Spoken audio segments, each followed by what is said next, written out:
La Belgique a une histoire commune avec le Congo de près d'un siècle. Que s'est-il passé durant cette période? Qu'en savent les nouvelles générations de deux pays? Est-il nécessaire de connaître ce passé?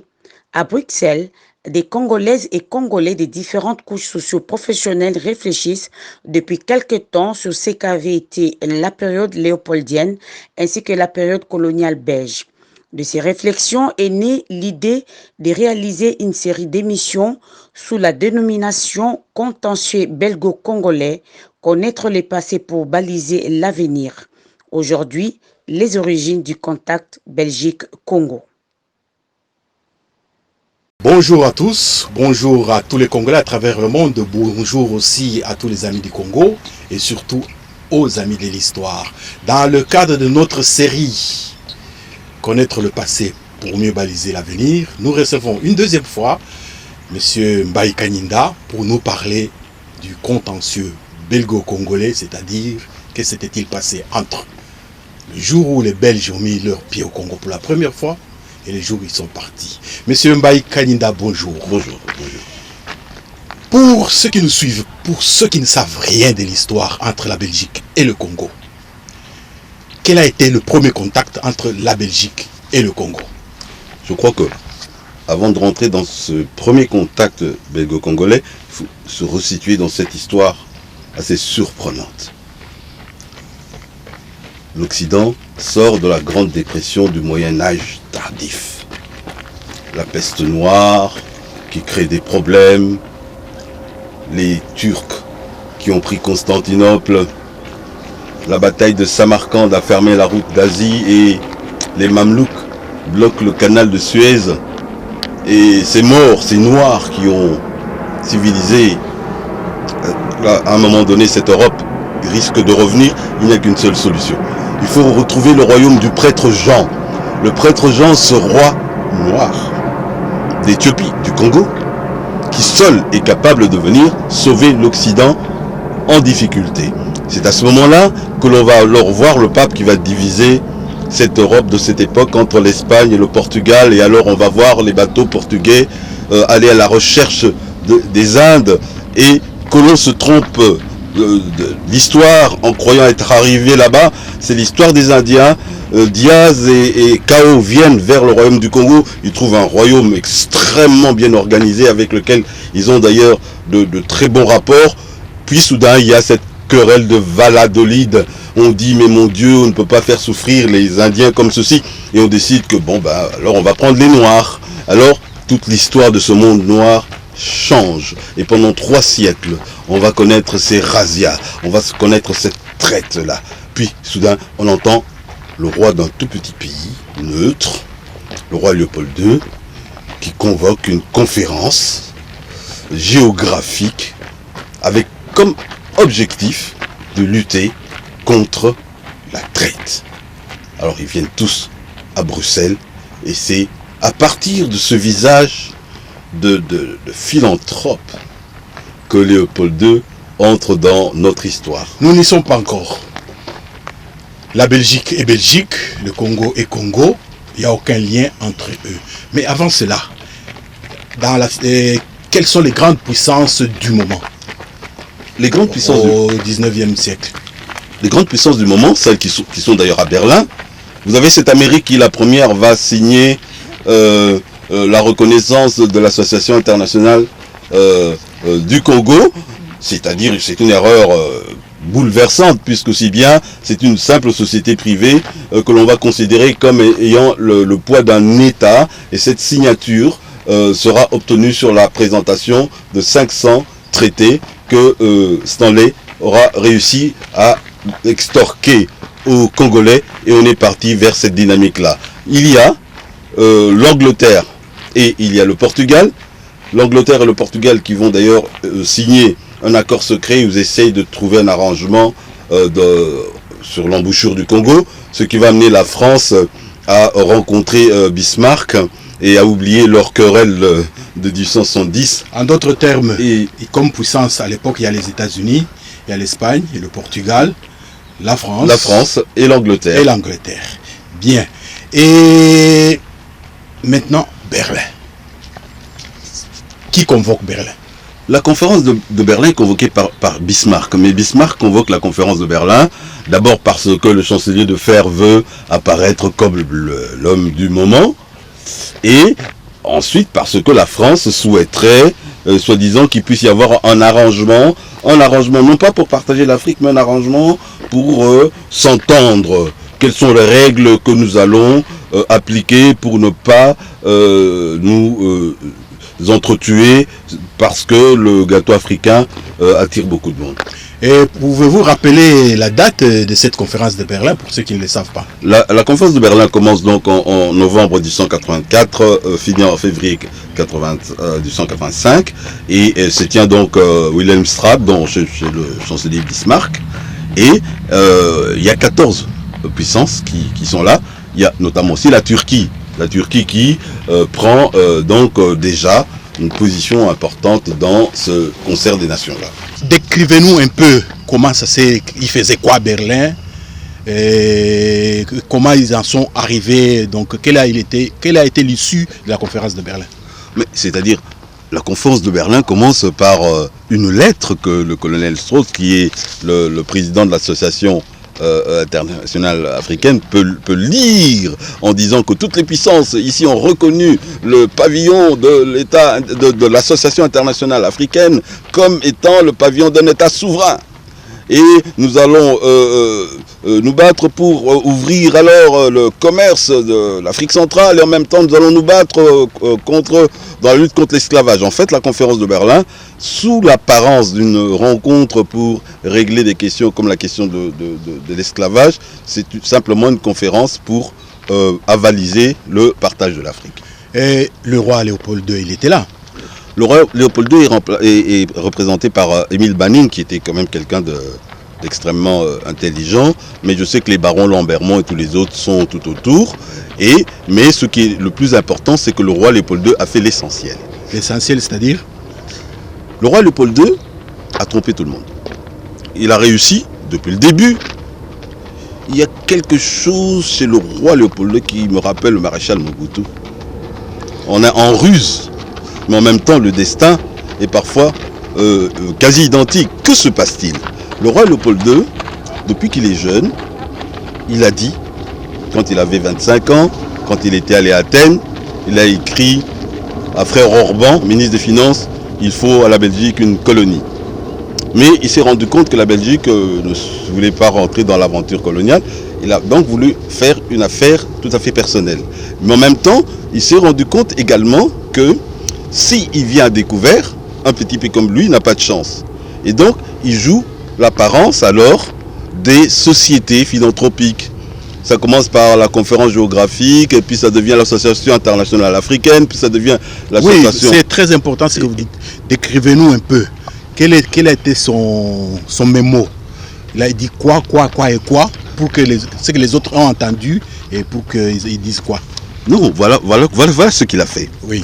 Le roi Léopold II a signé un accord secret avec la France. La première chose, c'est qu'il a envoyé un mémorandum à Bismarck. Il dit voilà mes prétentions. Il a joint une carte. Bismarck s'est rendu compte que ce serait intéressant puisque eux aussi ont des prétentions ailleurs en Afrique. Bismarck a avalisé cette carte. Puis le roi Léopold II est alors allé chez les Français avec Jules Ferry, etc. Et il a dit bon, mais écoutez, moi, je vous cède tous mes droits sur le Congo si je devais le perdre. Mais attention, le Congo n'existe pas. Cette carte-là, comment est-ce qu'il l'a eu? Il a la carte de l'association internationale africaine, c'est-à-dire que le roi Léopold II a envoyé des instructions secrètes à Stanley et à tous ses membres de là-bas pour qu'ils puissent obtenir par la contrainte, par la ruse, et c'est clair dans ses notes, des traités qui sont signés, et il se présente alors partout avec ces documents comme ayant des traités par lesquels on lui a cédé la souveraineté. Monsieur Mbaye, rappelez-nous un peu Stanley. Comment est-ce qu'il est entré dans l'histoire du Congo? Stanley rentre dans l'histoire du Congo parce que Stanley est allé à la recherche de Livingstone, un missionnaire que l'on ne trouvait plus, et il est arrivé là-bas. Il était journaliste, il a fait la guerre de sécession, c'est quelqu'un qui a un peu voyagé partout. Et ce qui se passe, c'est que quand Henry Morton Stanley revient, il vient vers d'abord l'Angleterre, en espérant que les Anglais vont rentrer dans cette aventure avec tout ce qu'il a pu obtenir au Congo. Ça ne marche pas. Le roi Léopold II lit les articles. C'est ainsi qu'il décide alors de l'engager. Quand il arrive alors en France, il le rencontre à Laeken, il l'invite.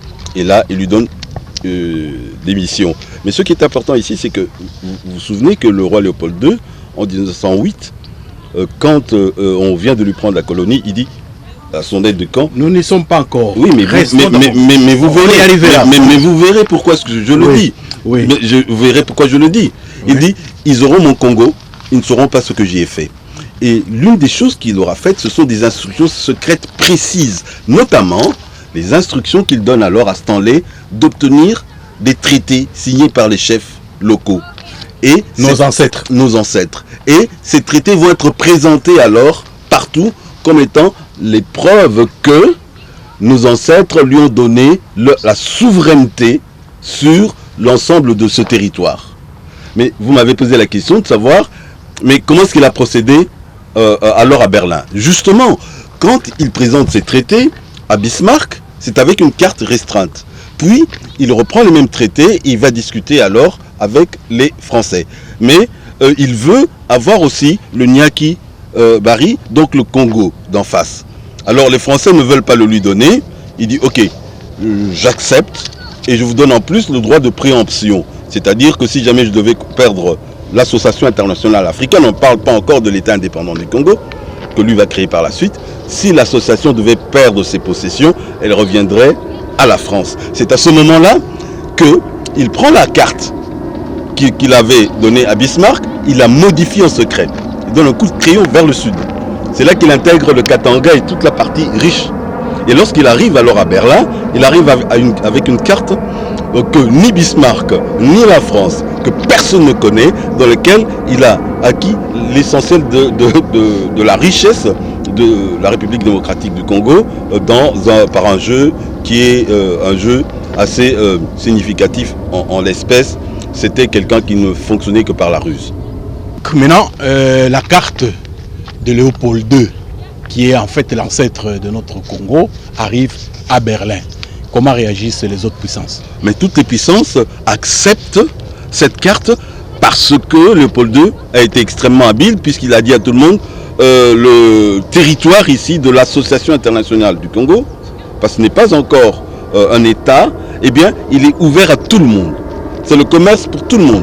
Donc l'Amérique voit la possibilité de commerce pour ses hommes d'affaires. Tout le monde voit la possibilité d'aller commercer dans ce bassin qui est extrêmement large. En même temps, tout le monde dit, ok, on va lutter contre l'esclavage. Le cardinal Lavigerie, tous ces gens qui ont des états d'âme par rapport à la traite, ils trouvent leur compte. Donc, ils donnent l'impression qu'il satisfait tout le monde. Puis soudain, il va faire le coup d'état de l'État indépendant du Congo. Pourquoi coup d'État? Parce que c'était sur terrain. L'association internationale du Congo est une association privée. Lui, il était le patron. D'où tient-il que le 29 mai 1885, par décret, il crée l'État indépendant du Congo. Ce décret, d'ailleurs, il le fait pas passer au bulletin officiel. Au contraire, son représentant à Banana reçoit les hommes d'affaires et quelques chefs coutumiers pour leur annoncer la création d'État indépendant du Congo, que Sir Winston va annoncer alors à tout le monde, et on va partager chez tout le monde la connaissance qu'on vient de créer un État indépendant du Congo, c'est-à-dire une fiction. En d'autres termes, quand la conférence de Berlin se termine, qu'est-ce que le roi Léopold II a eu comme acquis à cette conférence-là? Le roi a eu la promesse que tout le monde a reconnu l'association internationale du Congo, le pavillon de l'association internationale, qui était donc une entreprise philanthropique, comme étant le pavillon d'un État ami. On a assimilé une ONG à un État. Et lui, ça l'arrangeait, parce qu'il avait un plan B qui était de doubler tout le monde de deux manières. D'abord en créant l'État indépendant du Congo qu'il crée par décret, après avoir obtenu des Et chambres. rappelez la date de ces décrets-là. Le 29 mai 1985, et après avoir obtenu l'accord des chambres qu'il puisse devenir le roi de cet État-là, mais simplement... et la Chambre dit oui? La Chambre dit oui, mais à condition que vous ayez une relation personnelle. Ça veut dire que cet État-là et la Belgique n'ont pas de relations financières ou autres. Ce que vous faites ne nous est pas imputable. Et c'est le premier coup. Et puis alors, par la suite, immédiatement, il va prendre les ordonnances par lesquelles il va l'État indépendant du Congo s'attribue l'ensemble du territoire et par la suite, qu'est-ce qu'il va faire? Il va créer les sociétés à charte de la loi 1906 dans lesquelles il va avoir des parts dominantes, et dans l'une des sociétés, la bière l'anversoise, c'est là, dans le prolongement, qu'on va avoir alors toutes ces tragédies. En d'autres termes, après la conférence de Berlin, le roi Léopold II, il est roi des Belges. Et le roi Léopold II, il est le roi du Congo sans que le Congo ait un lien avec la Belgique, c'est cela. L'État, c'est un artifice. L'État est un artifice d'un seul. Vous avez dit, il a signé un décret où il est roi du Congo. Oui. Mais un Congo qui n'a pas de lien avec la Belgique. Le seul lien entre la Belgique et le Congo, c'est que c'est un roi qui a deux royaumes. C'est cela. Exactement, mais justement, c'est pourquoi est-ce que je parlais de cette différence d'État. Parce que quand on dit État indépendant du Congo, c'est un mot. L'État, le mot État désigne un artifice. Cet artifice peut être celui d'un seul, on dit le despote. De quelques-uns, l'oligarchie. De tous, le démos. Ici, l'État démocratique, l'État, c'est un territoire, c'est une nation, c'est une constitution, c'est des modalités de dévolution de pouvoir. En l'espèce, on a un souverain qui ne sera jamais allé au Congo, qui n'a aucun lien avec la nation congolaise, qui crée donc un artifice, une fiction d'un seul, qui va lui servir comme épée pour rentrer dans la réalité historique du Congo. En d'autres termes, l'État indépendant du Congo, en droit, n'a pas existé. Je reviens toujours sur ma question. Quand on signe un décret, c'est pour le rendre officiel. Donc le monde entier savait qu'il y avait un État indépendant du Congo créé sur décret du roi Léopold II. Entre l'EIC, l'État indépendant du Congo, et la Belgique, il y a une différence en manière telle que ce décret-là, tous les actes vont sortir dans les annales de l'État indépendant du Congo, donc d'une structure. Et le drapeau de cet État ne sera autre que le drapeau de l'Association internationale africaine. Il va juste ajouter un certain nombre de choses. Si bien qu'à l'époque, il y a un débat juridique qui naît, ici même en Belgique, où des gens disent mais ça c'est une monstruosité, c'est pas un État. Où est le peuple, quel est cet État où il n'y a que des sujets? C'est-à-dire que, et c'est un des éléments justement de la crise ou du contentieux, c'est-à-dire qu'il a créé quelque chose qu'il a appelé État indépendant du Congo, mais il s'est approprié par la force le territoire. Stanley, vous me demandiez quel était le travail de Stanley, mais Henri Morton Stanley, d'abord, on sait qu'il était raciste, on sait quel était son rôle dans la guerre des sécessions, et il a utilisé le canon. Il ne faut pas oublier que le roi a signé des traités et a donné des contrats secrets où Stanley a engagé qui? Tipo Tipo. Tipo Tipo, c'était le principal marchand d'esclaves qui lui a donc donné les Zanzibaristes qui ont permis la conquête du Congo. Monsieur Mbaye Kanyinda, si on devrait résumer tout ce que vous venez de dire, on pourrait affirmer que en Belgique, le roi était le roi des citoyens, mais au Congo, il était le roi, il avait des sujets. Je dirais même, plus grave que ça, il avait des objets. Quel est le droit qui s'applique à l'époque, sinon que nous sommes des meubles, en manière telle qu'on va traiter ces gens comme s'ils n'avaient aucune existence. Concrètement, c'est-à-dire que si on rentre dans la conception aristotélicienne qui était à l'époque en vigueur, vous avez des sujets, des êtres humains, des citoyens, vous avez l'esclave qui doit être traité comme un meuble, comme un bien. On peut en disposer comme on veut. qu'est-ce qu'ils faisaient des Congolais à ce moment-là? C'est-à-dire qu'ils pouvaient disposer du territoire des Congolais, c'est-à-dire qu'ils pouvaient imposer le travail forcé aux Congolais sans discussion, et en guise d'impôt, eh bien, ils pouvaient imposer que, bon, bah, si vous ne savez pas payer l'impôt, bah, donnez du caoutchouc. Soyez plus concret encore, décrivez le quotidien des Congolais sous Léopold II. Oui, mais c'est un quotidien assez... Donc le Congolais d'un village, il se réveille le matin et il y a la main, le pouvoir de Léopold II au-dessus. Qu'est-ce qu'il fait? Qu'est-ce qu'on lui oblige de faire? Non, mais il y a un pouvoir. L'État indépendant du Congo est né où? L'EIC, cet État est né en Belgique. Et il est resté en Belgique. Et donc, le Congolais, il est en fait gouverné par une structure qui est lointaine, en Belgique. Le ministre, tous les dirigeants sont ailleurs. Lui, il subit simplement les conséquences des décisions. Alors, c'est structuré en manière telle que le pouvoir qui est établi, le pouvoir colonial qui est établi au Congo, reçoit des instructions de Bruxelles et il se crée des relais. Certains chefs coutumiers que l'on accepte. Oui, c'est ça qui m'intéresse. Que faisait le chef coutumier? Qu'est-ce qu'il disait aux Congolais de l'époque, venant comme instruction venant d'en haut? D'abord, ils ont commencé par détruire les véritables, donc déplacer les véritables lieux de pouvoir, faire des véritables coups d'État aux véritables chefs coutumiers, et alors installer leur propre relais, qui à ce moment-là pouvaient avoir l'étoffe ou l'apparence d'un chef coutumier, mais appliquer une loi qui n'était plus la loi qu'ils ont connue dans leur histoire.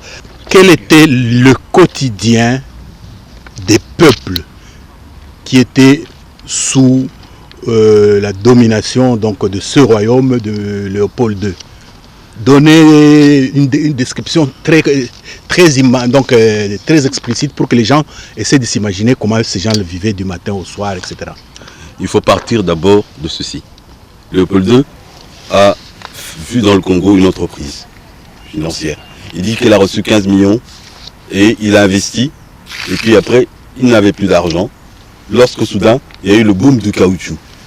Le caoutchouc et l'ivoire. Avec le caoutchouc et l'ivoire, il faisait sa richesse. Avec le caoutchouc et l'ivoire, il pouvait embellir son pays. Et c'est alors qu'il crée la fondation de la couronne, qu'il crée toutes les structures qui vont alors jouer un rôle déterminant dans ce Congo-là. N'oublions pas que, d'une part, il y a le domaine de la couronne qui sera le domaine qu'il administre, mais il y a aussi les concessions dans lesquelles il donne les mêmes pouvoirs que des pouvoirs d'un État. Et c'est dans ces concessions-là que le quotidien sera l'enfer qui va alors provoquer d'abord la lettre ouverte de Washington Williams, ce noir américain qui croit que c'est un peu comme le Libéria, il va venir avec... Concrètement, monsieur. Concrètement, si vous ne donnez pas le caoutchouc tel qu'on vous devez le livrer, on vous prend votre femme, on vous prend vos enfants en otage. Si vous résistez, on vous tue. Lorsque Storm arrive ici, le général dont on vient de taguer le portrait Square de Meus, lorsqu'il arrive en 1884, il arrive avec des crânes de 3 chefs qu'il a fait exécuter. Il les a fait exécuter et aujourd'hui, les restes de ces chefs se trouvent dans un musée d'histoire naturelle et aussi, il y a certains documents, certains éléments sont là derrière. C'est-à-dire que le chef, on l'a simplement décapité. Et on a pris ce crâne humain, on l'a apporté alors pour qu'il soit l'objet d'études. Mais en même temps, les personnes qui refusaient de payer l'impôt ont rentré dans cette logique de l'affaire des mains coupées. C'est-à-dire que les soldats recevaient un nombre précis de balles pour pouvoir faire la répression. Mais en fait, vous n'avez pas dit qu'il avait monté une armée. L'armée que Léopold II met en place, c'est la force publique. La force publique, c'est-à-dire, il prend des indigènes, et c'est un peu plus compliqué que ça, parce que la plupart de ces soldats de la force publique ont été achetés, sont des esclaves qu'on a achetés, et puis après, on les a amenés, enchaînés, pour les former, et au-dessus d'eux, on a mis des occidentaux qui sont venus de tous les pays et qui étaient là, donc les chefs militaires. Et donc, cette armée-là, on a créé alors des capitales, des relais, qui allaient alors chercher le stock qu'il fallait pour le caoutchouc. Parce que Léopold II a écrit dans les notes secrètes à Stanley, à Strauss, qu'il faut absolument le caoutchouc pour sauver son État, pour sauver leur entreprise. Alors c'était un quotidien d'horreur, c'était un quotidien de razzia. Voilà pourquoi, lorsque l'affaire alors a commencé à être connue, ça a été connu par toute une série d'ouvrages, Mark Twain, Conan Doyle, etc., qui ont commencé alors à parler.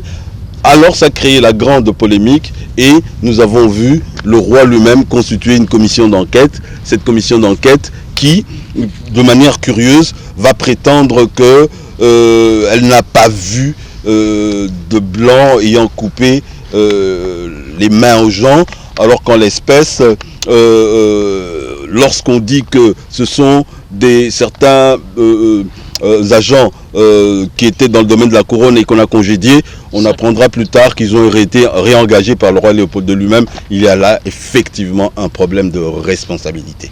Bien, Monsieur Mbaye Kanyinda, nous allons terminer cette émission sur l'impact politique de cette gestion quotidienne de Léopold II du Congo et en Belgique. Ça ne se savait pas?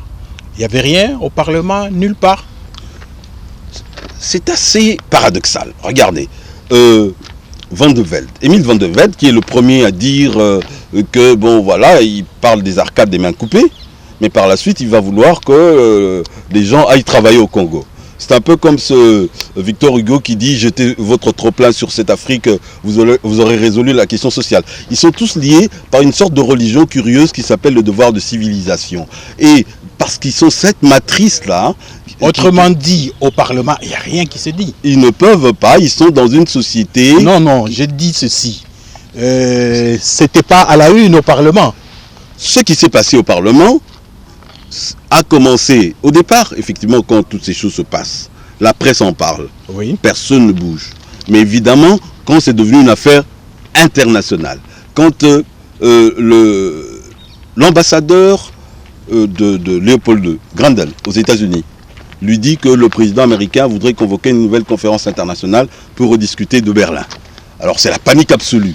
C'est à ce moment-là que lui-même, il anticipe pour mettre en place cette commission d'enquête. Mais alors, également, à l'intérieur du Parlement, revient le débat qu'il avait lui-même initié, le débat de la succession. Il ne faut pas oublier que quand il a fait son testament, il prévoyait déjà de céder le Congo à la Belgique avant même que ne commencent ces difficultés, parce que l'État belge lui avait prêté 25 millions et il disait si je n'ai pas, vous prenez le Congo. Merci beaucoup, Monsieur Mbaye Kanyinda. Chers amis de l'histoire du Congo, nous arrêtons cette première émission ici, la veille du jour où le roi Léopold II va céder l'État indépendant à la Belgique. Comment cela se fera-t-il? Eh bien, rendez-vous dans notre prochaine émission.